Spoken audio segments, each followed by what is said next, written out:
Okay, we are going to do another example, but before that, right, let's try to look again at this equation. Do you realize something?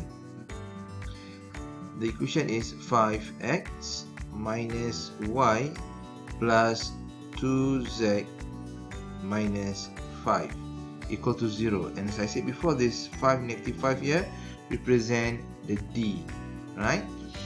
So what is actually, how do you determine whether your equation is correct?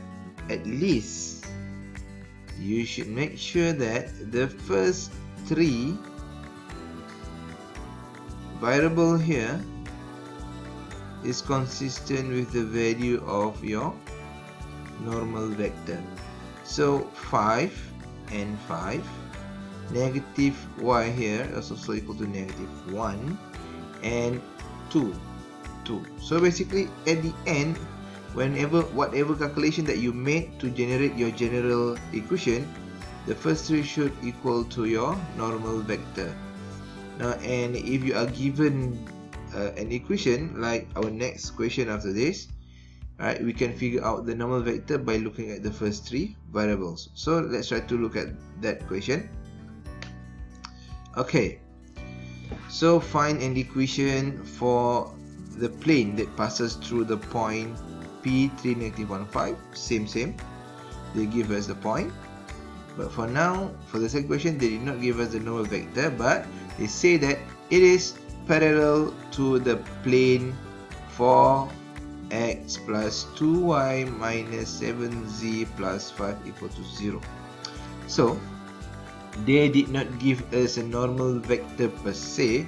So by that we know that we cannot really find any equation because we only have this information.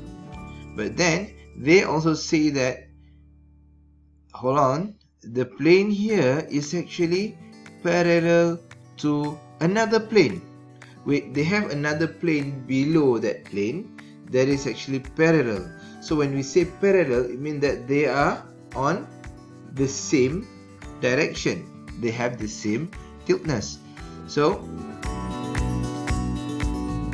instead of looking for the normal vector for exactly our plane, we can also use this to find the normal vector because they are actually on the same direction, same tiltness, and they are parallel.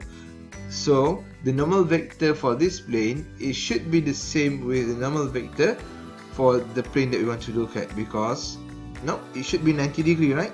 So how to look for the normal vector for this one?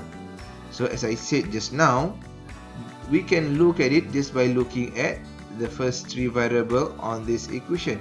So by looking at this first three, we know that the n is actually the normal vector equal to 4, 2 and negative 7.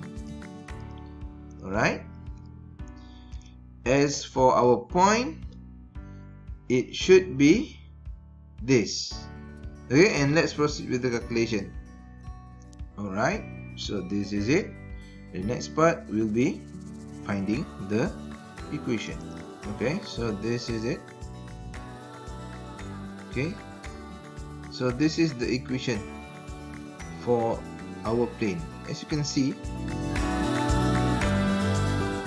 let's compare it with the plane that it is parallel to. It should have the same first three variable, which is 4x plus 2y minus 7z, but the difference lies on the d. That's what makes them a different plane, right? So I think that's it for this video. Thank you.